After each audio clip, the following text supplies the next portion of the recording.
ಕಾಂಗ್ರೆಸ್ ಶತಾಯಗತ ಹೆಚ್ಚು ಸ್ಥಾನ ಗೆಲ್ಲಬೇಕು ಅಂತ ರಾಜ್ಯದ ಒಂದು 28ರಲ್ಲಿ ಜಾಸ್ತಿ ಸ್ಥಾನ ಗೆಲ್ಲಬೇಕು ಅಂತ ಸರ್ಕಸ್ ಮಾಡ್ತಿದ್ದಾರೆ.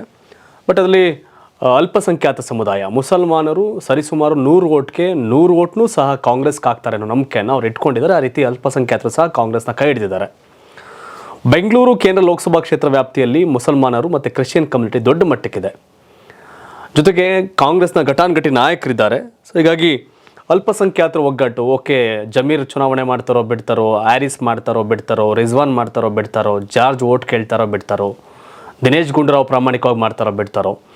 ಸೊ ಅಲ್ಪಸಂಖ್ಯಾತರು ಪ್ರಾಮಾಣಿಕವಾಗಿ ಕಾಂಗ್ರೆಸ್ಗೆ ಮಾಸಾಗಿ ವೋಟ್ ಮಾಡಲಿಕ್ಕೆ ಒಂದಷ್ಟು ಲೆಕ್ಕಾಚಾರಕ್ಕೆ ಮುಂದಾಗಿರ್ತಕ್ಕಂಥದ್ದು. ಯಾಕೆಂದರೆ ಬೆಂಗಳೂರು ಕೇಂದ್ರ ಲೋಕಸಭಾ ಕ್ಷೇತ್ರ ವ್ಯಾಪ್ತಿಯನ್ನು ಕಾಂಗ್ರೆಸ್ ಸುಲಭವಾಗಿ ಗೆಲ್ಲುವಂಥ ಕ್ಷೇತ್ರದಲ್ಲಿ ಒಂದು ಅನ್ನೋದು ಅವ್ರಿಗೆ ಗೊತ್ತು. ಆದರೆ ಕಾಂಗ್ರೆಸ್ ನಾಯಕರ ಒಂದಷ್ಟು ವ್ಯತ್ಯಾಸಗಳು ಬೇರೆ ಬೇರೆ ಆಗಿತ್ತು.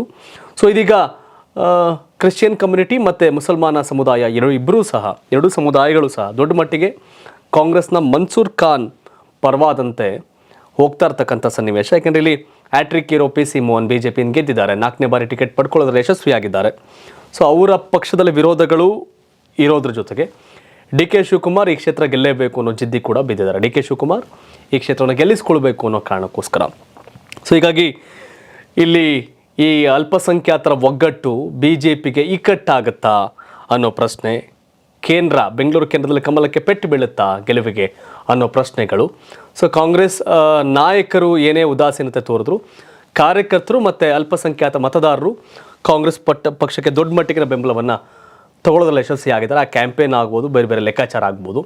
ಕಾಂಗ್ರೆಸ್ಸಿಗರು ಬಂದು ಓಟ್ ಕೇಳಿಲ್ಲ ಅಂತ ತಕ್ಷಣ ಮುಸಲ್ಮಾನರು ಹೋಗ್ಬಿಟ್ಟು BJP ಓಟ್ ಹಾಕಲ್ಲ, ಅವ್ರು ಕಾಂಗ್ರೆಸ್ಗೆ ಆಗ್ತಾರೆ ಅನ್ನೋದು ಸಹಜವಾದ ಲೆಕ್ಕಾಚಾರಗಳು. ಸೊ ಹೀಗಾಗಿ ಬೆಂಗಳೂರು ಕೇಂದ್ರದಲ್ಲಿ BJP ಅಭ್ಯರ್ಥಿ PC ಮೋಹನ್ ವಿರುದ್ಧ ಕಾಂಗ್ರೆಸ್ನ ಮನ್ಸೂರ್ ಅಲಿ ಖಾನ್ ಆ ಒಂದು ಅಲ್ಪಸಂಖ್ಯಾತ ಸಮುದಾಯದ ಮತವನ್ನು ಕ್ರೋಢೀಕರಿಸೋದ್ರಲ್ಲಿ ಇದು ಮಾಡ್ತಾರೆ. ವೋಟಿಂಗ್ ಪರ್ಸೆಂಟೇಜನ್ನು ಜಾಸ್ತಿ ಮಾಡಬೇಕು, ಮುಸಲ್ಮಾನ ಸಮುದಾಯ 100% ವೋಟಿಂಗ್ ಮಾಡಬೇಕು, ಮತದಾರರು ಕ್ರಿಶ್ಚಿಯನ್ ಸಮುದಾಯ ವೋಟ್ ಮಾಡಬೇಕು ಅನ್ನೋ ದಿಸೆಯಲ್ಲಿ ಕಾಂಗ್ರೆಸ್ ನಾಯಕರು ತಂತ್ರಗಾರಿಕೆಯನ್ನು ಮಾಡ್ತಾ ಇದ್ದಾರೆ. ಒಂದು ವೇಳೆ ಕಾಂಗ್ರೆಸ್ ನಾಯಕರ ಈ ತಂತ್ರಗಾರಿಕೆ ವರ್ಕೌಟ್ ಆದಲ್ಲಿ ಬೆಂಗಳೂರು ಕೇಂದ್ರ ಕಮಲದ ಕೈ ತಪ್ಪಬಹುದು, ಕಾಂಗ್ರೆಸ್ನ ಕೈ ಸೇರಬಹುದು ಅನ್ನೋ ಲೆಕ್ಕಾಚಾರಗಳಿದೆ. ಬಟ್ ಇದೆಷ್ಟು ಮಟ್ಟಿಗೆ ಸಾಧ್ಯ ಆಗುತ್ತೆ? ಯಾಕೆಂದರೆ PC ಮೋಹನ್ಗೆ ಕಳೆದ ಬಾರಿಯಷ್ಟೇ ಬಲ ಸಿಕ್ಕಂಗಿಲ್ಲ. ಯಾಕೆಂದರೆ ಅವರನ್ನ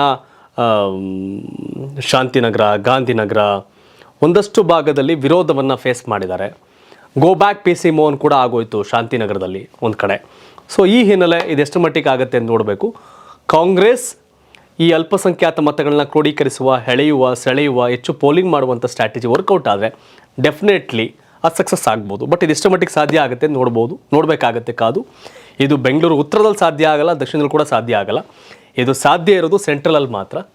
ತಾವೇನು ಹೇಳ್ತೀರಿ? ಬೆಂಗಳೂರು ಕೇಂದ್ರ ಲೋಕಸಭಾ ಕ್ಷೇತ್ರ ಅಲ್ಪಸಂಖ್ಯಾತ ಸಮುದಾಯ ಒಗ್ಗಟ್ಟಾಗಿ ಚುನಾವಣೆಯನ್ನು ಮಾಡಿಸುವಂಥ ಈ ಸ್ಟ್ರಾಟಜಿ ವರ್ಕೌಟ್ ಆಗುತ್ತಾ?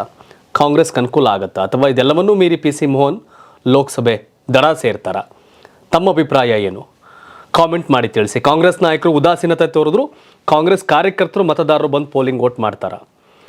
ಬೆಂಗಳೂರು ಕೇಂದ್ರ ಕೈ ತಪ್ಪುತ್ತಾ ಕಮಲಕ್ಕೆ? ಕಾಮೆಂಟ್ ಮಾಡಿ ತಿಳಿಸಿ. ಯಾಕೆಂದರೆ ವಿಧಾನಸಭೆ ಚುನಾವಣೆಯಲ್ಲಿ BJP ಅಭ್ಯರ್ಥಿಗಳಿಗಿಂತ ಹೆಚ್ಚು ಮತವನ್ನು ಕಾಂಗ್ರೆಸ್ಸಿಗರು ಪಡೆದಿದ್ದಾರೆ. 1 ಲಕ್ಷ ಹತ್ರ ಲೀಡ್ ಇದೆ. ಸೊ ಹಾಗಾಗಿ ಫಲಿತಾಂಶ ಮಾಡಬಹುದಾದಂಥ ಕ್ಷೇತ್ರ ಕಾಂಗ್ರೆಸ್ಗೆ. ಇದು ಎಷ್ಟು ಮಟ್ಟಿಗೆ ಸಾಧ್ಯ ಆಗುತ್ತೆ? ತಾವೇನು ಹೇಳ್ತೀರಿ? ಕಾಮೆಂಟ್ ಮಾಡಿ ತಿಳಿಸಿ. ಧನ್ಯವಾದ. ಇದು ಕರ್ನಾಟಕ TV, ಕನ್ನಡಿಗರ ಧ್ವನಿ.